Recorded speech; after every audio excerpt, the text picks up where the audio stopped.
അസ്സലാമു അലൈക്കും വറഹ്മത്തുള്ളാഹി വബറകാതുഹു അൽഹംദുലില്ലാഹി റബ്ബിൽ ആലമീൻ വസ്സലാത്തു വസ്സലാമു അലാ റസൂലില്ലാഹ് വഅലാ ആലിഹി വസഹ്ബിഹി അജ്മഈൻ അമ്മാ ബഅദ്. ഏറ്റവും എൻ്റെ സ്നേഹനിധികളായ പ്രേക്ഷകരെ, സഹോദര സഹോദരിമാരെ, വാത്സല്യനിധികളായ വിദ്യാർത്ഥിനികളെ, ഇന്നത്തെ നമ്മുടെ ചർച്ചാ വിഷയം പ്രാർത്ഥനയെ സംബന്ധിച്ചാണ്. എന്താണ് പ്രാർത്ഥന? എങ്ങനെയാണ് പ്രാർത്ഥിക്കേണ്ടത്? എന്നാൽ നമ്മുടെ പ്രാർത്ഥന കൊണ്ട് ഒരുപാട് അത്ഭുതങ്ങൾ നമ്മൾക്ക് അനുഭവിച്ചറിയാനും നമ്മൾ ചോദിച്ചത് കരസ്ഥമാക്കാനും കഴിയുന്ന ചില രീതികളും രൂപങ്ങളും അതുപോലെ അതുമായി ബന്ധപ്പെട്ട ചില കാര്യങ്ങളെ സംബന്ധിച്ചാണ് പറയുന്നത്. എങ്ങനെയാണ് നമ്മുടെ കാര്യം ദ്വായയിലൂടെ നേടിയെടുക്കുക? എന്തൊക്കെ അത്ഭുതങ്ങളാണ് നമ്മൾക്ക് അതിൽ നിന്ന് കാണാൻ കഴിയുക? അപ്പം നമ്മൾ നന്നാക്കി പരിശോധിച്ച് മനസ്സിലാക്കണം. ഇൻഷാ അല്ലാഹ് കുറച്ച് കാര്യം പ്രാർത്ഥനയെ സംബന്ധിച്ച് ഞാൻ പറയട്ടെ. ഒരാളുടെ ജീവിതത്തിൽ സ്വാധീനം ചെലുത്താനും വലിയ വലിയ മാറ്റങ്ങൾ വരുത്താനും പ്രാർത്ഥനയ്ക്ക് കഴിവുണ്ട് എന്ന് മനഃശാസ്ത്രജ്ഞന്മാരും വൈദ്യശാസ്ത്രജ്ഞന്മാരും കണ്ടുപിടിച്ച കാലഘട്ടമാണ് ഈ കാലഘട്ടം.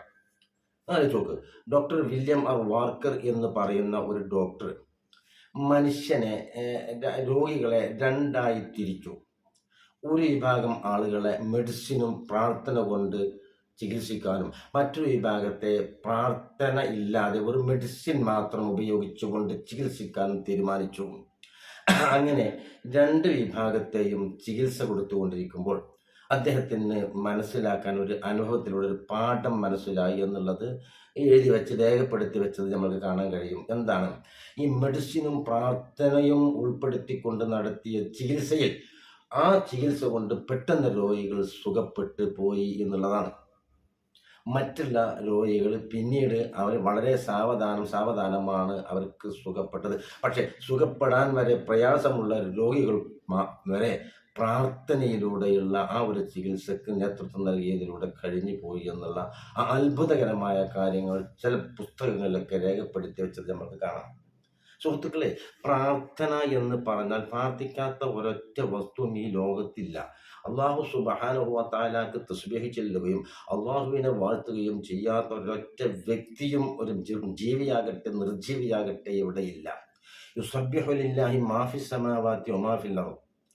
ആകാശഭൂമികളുടെതെല്ലാം ഒന്നുമില്ല അള്ളാഹു സുബ്ഹാനഹു വ തആലനെ വാഴ്ത്താതെ, തസ്ബീഹ് ചെല്ലാതെ, അവനോട് പ്രാർത്ഥിക്കാതെ. യുസബ്ബിഹു ലില്ലാഹ്, അള്ളാഹുവിൻ്റെ തസ്ബീഹ് ചൊല്ലുന്നു. മാ ഫിസ് സമാവാതി വ മാ ഫിൽ അർദ്, ആകാശഭൂമിയിലുള്ളത്. അൽ മലിക്കിൽ ഖുദ്ദൂസിൽ അസീസിൽ ഹക്കീം ആണ്.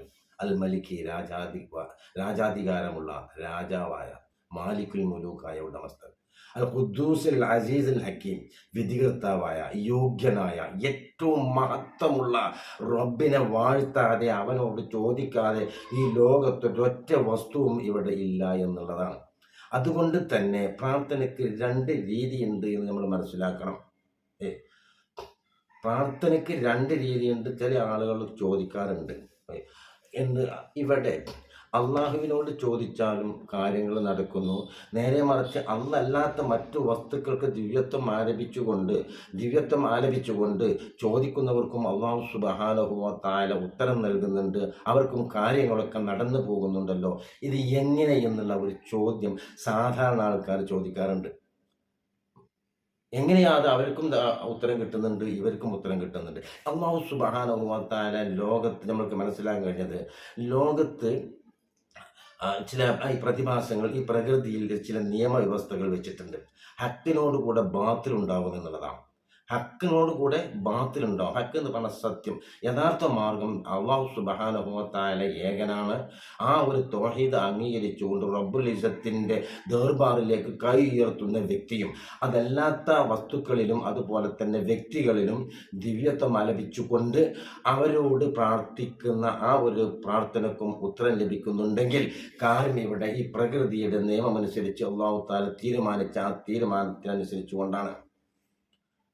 നിങ്ങൾ നമ്മുടെ മനസ്സിൽ ഭക്ഷണം, നമ്മുടെ കേട്ട് കണ്ട്, അതുപോലെ തന്നെ നമ്മുടെ ഭക്ഷണം, ഇത്തരം കാര്യങ്ങളെ കൊണ്ടൊക്കെ നമ്മുടെ മനസ്സിനെ സ്വാധീനിക്കുകയും അതിൽ നിന്ന് ഊർജം സംഭരിക്കുകയും ചെയ്യുന്നു എന്നാണല്ലോ നിയമവ്യവസ്ഥയുള്ളത്. അപ്പോൾ നിങ്ങൾ ആലോചിച്ച് നോക്ക്, നമ്മൾ രണ്ട് മാർഗം, ഷറഈന്റെ എല്ലാ നിയമങ്ങളും ലംഘിക്കപ്പെട്ടവനും അവനും ഇവിടെ കാര്യങ്ങൾ അല്ലാഹു സുബ്ഹാനഹു വ തആല നടത്തി കൊടുക്കുന്നുണ്ട്. 100% ഷറഈയായ ഹുക്മ നിയമവ്യവസ്ഥകൾ അംഗീകരിക്കുന്നവനും അല്ലാഹു സുബ്ഹാനഹു വ തആല കാര്യങ്ങൾ ഏർപ്പാടാക്കി കൊടുക്കുകയും അവന് കാര്യങ്ങൾ ദൈനംദിനം എളുപ്പമാക്കി കൊടുക്കുകയും ചെയ്യുന്നു എന്ന് പറയുകയാണെങ്കിൽ ഇവിടെ പ്രകൃതിക്കൊരു നിയമം അല്ലാഹു സുബ്ഹാനഹു വ തആല സംവിധാനിച്ചിട്ടുണ്ട്. ഉദാഹരണം പറഞ്ഞാൽ, നമ്മൾ മോഷണം നടത്തി കട്ട് കൊണ്ടുവന്ന് ഒരു വസ്തു അല്ലെങ്കിൽ ഒരു ഭക്ഷണം കഴിച്ചാലും അപ്പോഴും വയറ് നിറയുന്നതാണ്. അതുകൊണ്ടുണ്ടാകുന്ന ഗുണങ്ങളും അതുകൊണ്ടാകുന്ന നേട്ടങ്ങളും അതുകൊണ്ടാകുന്ന ഊർജങ്ങളും അതുകൊണ്ടുണ്ടാകുന്ന എന്തെല്ലാം ആസ്വാദന കാര്യങ്ങൾ ഉണ്ടാകുന്നോ അത് രണ്ടും സമമാണ്. മോഷ്ടിക്കാതെ കൊടുന്നാലും അല്ലാതെ കൊടുന്നാലും മനസ്സിലായല്ലോ. ദുഃഖമുണ്ടാകുമ്പോൾ ശരീരത്തിനൊരു പ്രകൃതിയിൽ ഒരു പ്രതിഭാസം വെച്ചിട്ടുണ്ട് അല്ലാഹു തആല. കണ്ണിൽ നിന്ന് നമ്മൾ കരച്ചിൽ വരുമ്പോൾ കണ്ണിൽ നിന്ന് വെള്ളം വരും. ഏറ്റവും ആഗ്രഹിക്കുന്ന ഭക്ഷണം കഴിക്കാൻ നമ്മൾ ഉദ്ദേശിക്കുമ്പോൾ വായിൽ വെള്ളം നിറഞ്ഞു വരും. മനസ്സിലായല്ലോ. അതുപോലെ നമ്മളെ ശരീരവുമായി ബന്ധപ്പെട്ട് ബാക്കിയുള്ള കാര്യങ്ങളൊക്കെ നമ്മളങ്ങനെ ചിന്തിച്ചു നോക്കിയാൽ മതി. ഇയാൾ പറഞ്ഞ വലിയ കാര്യമുണ്ടോ? ശരീരം ആഗ്രഹിക്കുമ്പോൾ ശരീരത്തിനുണ്ടാകുന്ന മാറ്റങ്ങൾ, ഭയം ഉണ്ടാകുമ്പോൾ വിറയൽ, അതുപോലെ സന്തോഷം ഉണ്ടാകുമ്പോൾ ചിരിക്കൽ, അതുപോലെ തന്നെ മറ്റുള്ള ശരീരവുമായി ബന്ധപ്പെട്ട് എന്തെല്ലാം വിഷയങ്ങളും ഊർജ്ജങ്ങളുമാണോ ശരീരത്തിൽ ഉണ്ടാകുന്നത് എന്ന് നമ്മൾ ചിന്തിച്ചാൽ മതി. അത് നല്ല നിലക്ക് ഉപയോഗപ്പെടുത്തി നല്ല നിലയിൽ നമ്മൾ അതിനെ ഉപയോഗപ്പെടുത്തുകയാണെങ്കിൽ അള്ളാഹുവിൽ നിന്നുള്ള ഗുണമുണ്ട്. നേരെ മറിച്ച് ഈ വിഷയം ചീത്തയായ മാർഗത്തിലൂടെയാണെങ്കിൽ അവന് ദുർമാർഗവുമുണ്ട്. മനസ്സിലായല്ലോ. അപ്പോൾ ആര് പ്രാർത്ഥിക്കുകയാണെങ്കിലും ആ പ്രാർത്ഥനയ്ക്ക് അല്ലാഹു സുബ്ഹാനഹു വ തആല ഉത്തരം നൽകുന്നതാണ്. നമ്മൾ അത് മനസ്സിലായല്ലോ. അപ്പോൾ ഇതുപോലെ മനുഷ്യൻ്റെ ആ മനസ്സിൻ്റെ ദൃഢതയും അവൻ്റെ വിശ്വാസവും അവൻ്റെ അർപ്പണബോധവും എത്ര കണ്ട് അവൻ ഊർജ്ജസ്വലനാകുന്നോ, എത്ര കണ്ടവൻ ആഴത്തിലേക്ക് ഇറങ്ങിച്ചെന്നുകൊണ്ട് ആ ആരാധ്യ വസ്തുവുമായി കൊണ്ട് ബന്ധപ്പെടുന്നോ, അപ്പോൾ അവന് അതുമായി കൊണ്ടുണ്ടാകുന്ന ചില ഊർജ ഉൽപാദനങ്ങളിലൂടെ അവൻ്റെ കാര്യങ്ങൾ നടക്കും എന്നുള്ളതാണ് മനഃശാസ്ത്രവും അതുപോലെ തന്നെ വൈദ്യശാസ്ത്രമൊക്കെ കണ്ടെത്തിയിട്ടുള്ളത്. പക്ഷെ നമ്മൾക്കുള്ളത് അല്ലാഹു സുബ്ഹാനഹു വ തആല ഖാലിഖായ ഉടമസ്ഥനോട് മാത്രമുള്ള ആ ഒരു ചോദ്യം എങ്ങനെയായാലാണ് നമ്മൾക്ക് അതിന് ഉത്തരം കിട്ടുക എന്നുള്ളതാണ്. അതുകൊണ്ട് നമ്മൾ ചിന്തിക്കേണ്ടത്, നമ്മൾ പ്രാർത്ഥിക്കാൻ വേണ്ടി ഉദ്ദേശിച്ച് നിൽക്കുന്ന ഒരു 10 മിനിറ്റ് മുമ്പ് അല്ലാഹു സുബ്ഹാനഹു വ തആലയെ സംബന്ധിച്ച് ഓർക്കണം. അള്ളാഹുവിൻ്റെ പ്രകാശം, അള്ളാഹുവിൻ്റെ നൂറാകുന്ന ആ ഒരു പ്രകാശം എൻ്റെ കൽബിൽ, എൻ്റെ മസ്തിഷ്കത്തിൽ ഇതാ ആ ഒരു പ്രകാശം ജ്വലിച്ചുകൊണ്ടേയിരിക്കുന്നു. നമ്മൾ ചിന്തിക്കേണ്ടതാ, അല്ലാഹു വലിയുല്ലദീന ആമനു യുഖ്രിജുഹും മിനൽ-ളുലുമാത്തി ഇലൻ-നൂർ. അല്ലാഹു സുബ്ഹാനഹു വ തആലയെ വലിയാക്കിയതായ ഒരു വിഭാഗം ആളുകൾ, യുഖ്രിജുഹും മിനൽ-ളുലുമാത്തി, അവരെ ഇരുട്ടിൽ നിന്ന് പുറപ്പെടുവിക്കും, ഇലൻ-നൂരി, പ്രകാശത്തിലേക്ക്. ഇത് ഇരുട്ടിൽ നിന്ന് പ്രകാശത്തിലേക്ക് പുറപ്പെടുവിക്കുക എന്ന് പറഞ്ഞാൽ എങ്ങും കാണാതെ എല്ലാം കൂരിരുട്ടാണ്. ഇതേപോലെ സത്യം അസത്യം എന്ന് അറിയാതെ ഇരുട്ടിൽ തപ്പി നടക്കുന്ന സന്ദർഭത്തിൽ അല്ലാഹു സുബ്ഹാനഹു വ തആലയുടെ തൗഹീദ്, അല്ലാഹു തആലയെ അംഗീകരിക്കുന്ന മനുഷ്യനെ ആ ഇരുട്ടിൽ നിന്ന് അല്ലാഹു തആല പ്രകാശത്തിലേക്ക് കൊണ്ടുവരുമെന്നുള്ളതാണ്. ഇരുട്ടിൽ വെളിച്ചമില്ലാതെ തപ്പിത്തടഞ്ഞ് നടക്കുന്ന മനുഷ്യൻ അങ്ങകലെ ഒരു വെളിച്ചം കണ്ടാൽ ആ വെളിച്ചത്തിലേക്ക് തേടിപ്പോയി അവിടെ ചെന്നാൽ അവന് കിട്ടാവുന്ന കാര്യങ്ങളും അനുഭവിക്കാൻ കഴിയുന്ന സുഖങ്ങളും ഇരുട്ടിൽ നടന്നാൽ കിട്ടുകയില്ല. ഇതിനോട് സാമ്യമാക്കിക്കൊണ്ട് അല്ലാഹു സുബ്ഹാനഹു വ തആലയെ 100% അംഗീകരിക്കുന്ന ആളുകൾക്ക് അള്ളാഹുവിൻ്റെ നൂറാകുന്ന പ്രകാശം അവൻ്റെ കൽബിൽ ഇട്ടുകൊടുക്കുകയും അതുവഴി അവൻ അല്ലാഹു തആല ആ ഇരുട്ടിൽ നിന്ന്, ആ ദുൽമ് എന്ന് പറഞ്ഞാൽ അക്രമയും അതുപോലെ തന്നെ അന്ധതയും വിവരമില്ലായ്മയിൽ നിന്ന് നല്ല ആ ഒരു പ്രകാശത്തിലേക്ക്, തൗഹീദിൻ്റെ മാർഗത്തിലേക്ക് അവനെ കൊണ്ടുപോകും. ഈമാനികമായ പ്രകാശം അവനിലുണ്ടാകും എന്നുള്ളതാണ്. അതുകൊണ്ട് തന്നെ നമ്മൾ ചിന്തിക്കുക, എൻ്റെ അല്ലാഹു സുബ്ഹാനഹു വ തആലയുടെ നൂർ. നമ്മൾ ചിന്തിക്കേണ്ടത് പ്രാർത്ഥനയുടെ 10 മിനിറ്റ് മുമ്പ് നമ്മൾ ആദ്യമായി കൊണ്ട് ചിന്തിക്കേണ്ടത്, എൻ്റെ റബ്ബ്, എൻ്റെ വലിയ, എൻ്റെ സംരക്ഷകൻ, ഖാലിഖായ ഉടമസ്ഥൻ അല്ലാഹ് നീയും മാത്രമാണ്. നീയും മാത്രമാണ്. ഇതുപോലെ പ്രാർത്ഥിച്ചാൽ നമ്മൾക്ക് എന്ത് വിചാരിച്ചോ കാര്യങ്ങൾ നേടാൻ കഴിയും എന്ന് പറഞ്ഞാൽ നമ്മുടെ ദൈനംദിന ജീവിതത്തിൽ ആഗ്രഹിച്ചതും നേടാൻ കഴിയുമെന്നുള്ളതാണ്. മനസ്സിലായല്ലോ. അത് വിചാരിച്ചിട്ട് വേറെ എന്തെങ്കിലും നമ്മൾ കിട്ടാത്ത ചന്ദ്രകോളത്തിൽ പോകണമെന്ന് വിചാരിച്ചിട്ട് നമ്മളിങ്ങനെ പ്രാർത്ഥിച്ച് ഇതൊന്നും പ്രാർത്ഥന ചെയ്തിട്ടൊന്നും കിട്ടിയല്ലോ എന്ന് പറഞ്ഞിട്ട് കാര്യമില്ല. എന്നാൽ നീ പോകും, എങ്ങനെയും പോകും. നിൻ്റെ ആത്മാവെങ്കിലും ഉറക്കത്തിലെങ്കിലും പോകും. നിൻ്റെ ഉറക്കത്തിൽ സ്വപ്നത്തിലെങ്കിലും നീ ആ കാര്യം നേടിയെടുക്കാതെ കഴിയില്ല എന്നുള്ളതാണ്. അത് വിചാരിച്ചിട്ട് അമ്പിയാക്കളുടെ പ്രാർത്ഥനയും അതുപോലത്തെ ബന്ധപ്പെട്ട പ്രാർത്ഥനയൊന്നും നമ്മൾ പ്രാർത്ഥിക്കാൻ പാടില്ല. അതിനെ സംബന്ധിച്ച് കുറെ കൂടുതൽ പറയണം. അപ്പം നമ്മൾ 10 മിനിറ്റ് മുമ്പ് അള്ളാഹുവിൻ്റെ നൂർ, അള്ളാഹുവാണ് എൻ്റെ വലിയ, എൻ്റെ സംരക്ഷകൻ, എൻ്റെ അടക്കവും അനക്കവും, എൻ്റെ ജീവിതം, എൻ്റെ മരണം, എൻ്റെ ഇരുത്തം, എൻ്റെ നടത്തം മുഴുവനും ഒരു സെക്കൻഡ് പോലും അതിൻ്റെ ഉടമ ഞാനല്ല, അതിൻ്റെ ഉടമ നീ തന്നെയാണ് എന്ന് വളരെ ദൃഢനിശ്ചയം നമ്മളെ മനസ്സിൽ കൊണ്ടുവരിക. അതുകൊണ്ട് അള്ളാഹുവിൻ്റെ നൂറ് എൻ്റെ കൽബിൽ പ്രകാശിക്കുന്നു. അള്ളാഹുവിൻ്റെ നൂറ്, അള്ളാഹുവിൻ്റെ വഹദാനിയത്തിൻ്റെ, അള്ളാഹുവിൻ്റെ മാലിക്കുൽ മുലൂക്കായ റബ്ബിൻ്റെ തരീഖായ സിറാത്തുൽ മുസ്തഖീമിൻ്റെ തരീഖയിലൂടെ ഞാൻ ചൊലിക്കുന്നു. അതുകൊണ്ട് അള്ളാഹുവിൻ്റെ നൂറാകുന്ന പ്രകാശം എൻ്റെ തലയിൽ പ്രകാശിച്ചു കൊണ്ടേയിരിക്കുന്നുവെന്ന് ആ മനുഷ്യൻ വിചാരിക്കുന്നു. എൻ്റെ കൽബിൽ പ്രകാശിക്കുന്നു, എൻ്റെ മസ്തിഷ്കത്തിൽ പ്രകാശിക്കുന്നു, എൻ്റെ ഇടഭാഗത്തും വലഭാഗത്തും പ്രകാശിക്കുന്നു, എൻ്റെ മുന്നിലും പിന്നിലും മുകളിലും താഴെയും പ്രകാശിച്ചുകൊണ്ടേയിരിക്കുന്നു എന്ന് വളരെ ദൃഢനിശ്ചയത്തോടുകൂടെ ചിന്തിച്ച് ആ മനുഷ്യനിങ്ങനെ കുറച്ചു നേരം അതിലിങ്ങനെ ഇരുന്നിട്ട് പിന്നെ അള്ളാഹുവിനോട് പ്രാർത്ഥിക്കുകയാണ്.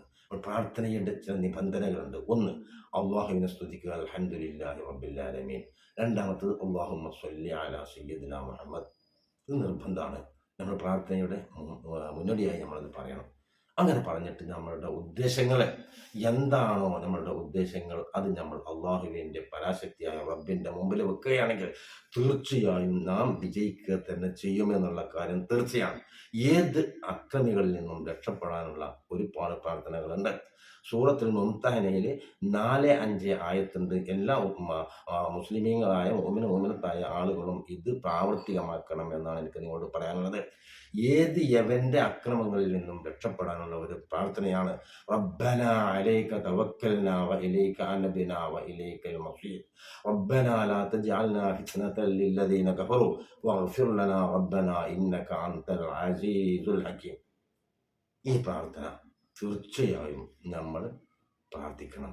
ഏത് അക്രമികളിൽ നിന്നും, ഏതെല്ലാം ശത്രുക്കളിൽ നിന്നും നമ്മൾക്ക് രക്ഷപ്പെടാനുള്ള ഒരു മാർഗമാണ്. അതുകൊണ്ട് ഈ പ്രാർത്ഥന സുഹൃത്തുക്കളെ നിങ്ങൾ നിരന്തരമായി പ്രാർത്ഥിക്കുക. നമ്മളോട് അല്ലാഹു സുബ്ഹാനഹു വ തആല ഇവിടെ ജീവിക്കാൻ എല്ലാവർക്കും അവകാശവും സ്വാതന്ത്ര്യം തന്നിട്ടുണ്ട്. ഇവിടെ മുസ്ലിം ആകട്ടെ അമുസ്ലിം ആകട്ടെ അല്ലെങ്കിൽ വേറെ ഏതെങ്കിലും പാർട്ടിക്കാർ എല്ലാവർക്കും ജീവിക്കാൻ അല്ലാഹു തആല സ്വാതന്ത്ര്യം തന്നിട്ടുണ്ട്. പക്ഷേ ഒരു വിഭാഗത്തിൻ്റെ സ്വാതന്ത്ര്യത്തെ അടിച്ചമർത്തുമ്പോൾ മുസ്ലിമായ മനുഷ്യന് വ്യക്തിക്കുള്ള ഏക ആയുധം എന്ന് പറഞ്ഞാൽ അദ്ദുആഉ സലാഹുൽ മുഅ്മിനീൻ, മുഅ്മിനീങ്ങളുടെ ആയുധം, ഏറ്റവും വലിയ ആയുധം ദുആയാണ്. എന്നതുകൊണ്ട് തന്നെ ഈ പ്രാർത്ഥന നിങ്ങൾ എല്ലാവരും, എൻ്റെ ഈ ശബ്ദം വീക്ഷിക്കുന്ന എല്ലാ ആളുകളും പ്രാർത്ഥിക്കണമെന്ന് ഈ അവസരം ഞാൻ നിങ്ങളോട് ആവശ്യപ്പെടുകയാണ്. അതുപോലെ നബി സല്ലല്ലാഹു അലൈഹി വസല്ലം തങ്ങൾ നൂറിന് പ്രകാശം പറഞ്ഞല്ലോ. നമ്മൾ ആദ്യം പറഞ്ഞ പ്രകാശം എന്താ നബി സല്ലല്ലാഹു അലൈഹി വസല്ലം തങ്ങൾ പ്രാർത്ഥിച്ച കാര്യങ്ങൾ? അല്ലാഹുമ്മ ജഅൽ ഫീ ഖൽബി നൂറ, അല്ലാഹുവേ എൻ്റെ കൽബിനെ നീ നൂറാക്കണേ, നൂറാക്കി തന്നെ, പ്രകാശമാക്കി തന്നെ. വഫീ ബസ്രി നൂറ, എൻ്റെ കാഴ്ച നൂറാക്കണേ. വഫീ സമഇ നൂറ, എൻ്റെ കേൾവി. വൻ യമീനി നൂറ, എൻ്റെ വലഭാഗത്ത് നൂറ് വേണം, പ്രകാശം വേണം. വൻ യസാരി നൂറ, ഇടഭാഗത്ത് വേണം. ഫൗഖി നൂറ, എൻ്റെ മുകൾ ഭാഗത്ത് എനിക്ക് പ്രകാശം. വ തഹ്തി നൂറ, താഴ്ഭാഗത്തും. വ അമാമി നൂറ വ ഖൽഫി നൂറ, മുന്നിലും പുറകിലൊക്കെ പഠിച്ചോനെ നിന്റെ പ്രകാശം എനിക്ക് നീ ആക്കിത്തരണേ എന്ന് അള്ളാഹുവിൻ്റെ റസൂല് പ്രാർത്ഥിച്ച പ്രാർത്ഥനയാണ്. അതുകൊണ്ട് ആ പ്രാർത്ഥനയിലൂടെ നമ്മൾ ഈ പറഞ്ഞ രീതിയിൽ അള്ളാഹുവിനോട് പ്രാർത്ഥിക്കുകയാണെങ്കിൽ തീർച്ചയായും അള്ളാഹു സുബ്ഹാനഹു വ തആല ഉത്തരം നൽകുക തന്നെ ചെയ്യും. പ്രാർത്ഥനയാണ് എല്ലാം. അഫ്ളലു ദുആ അൽഹംദുലില്ലാഹ്, അൽഹംദുലില്ലയാണ് പ്രാർത്ഥനയിൽ വെച്ച് ഏറ്റവും വലിയ പ്രാർത്ഥന. അതാണ് സ്വർഗ്ഗകാല പ്രാർത്ഥന. അതുകൊണ്ട് അതൊക്കെ ഉൾപ്പെടുത്തി നമ്മൾ അള്ളാഹുവിനോട് ചോദിക്കുക. ഇജാബത്ത് കിട്ടുന്ന സന്ദർഭത്തിലൊക്കെ റബ്ബിനോട് ചോദിക്കുക എന്നുള്ളതാണ്. അല്ലാഹു സുബ്ഹാനഹു വ തആല നമ്മുടെ കാര്യങ്ങളൊക്കെ എളുപ്പമാക്കി തരട്ടെ. നമ്മുടെ ദൈനംദിന ജീവിതത്തിൽ വളരെ പ്രയാസങ്ങളും ബുദ്ധിമുട്ടുകളൊന്നും ഇല്ലാതെ അല്ലാഹു സുബ്ഹാനഹു വ തആല നമ്മുടെ ദൈനംദിന ജീവിതത്തെ എളുപ്പമാക്കി തരട്ടെ. അവൻ്റെ നൂറാകുന്ന പ്രകാശത്തെ നമ്മളെ കൽബിൽ ഇട്ട് തരട്ടെ. അത് കാരണമായി കൊണ്ട് താലീമിനൊക്കെ പഠിക്കാനും പഠിപ്പിക്കാനൊക്കെ അല്ലാഹു സുബ്ഹാനഹു വ തആല തൗഫീഖ് നൽകട്ടെ. നമ്മളിൽ നിന്ന് മരിച്ചു പോയ ഒരുപാട് ആളുകളുണ്ട്. അല്ലാഹുവൊക്കെ നീ മഗ്ഫിറത്തും റഹ്മത്തും നൽകണേ റഹ്മാനേ ബിറഹ്മതിക യാ അർഹമർ റഹീമീൻ. അസ്സലാമു അലൈക്കും വറഹ്മത്തുള്ളാഹി.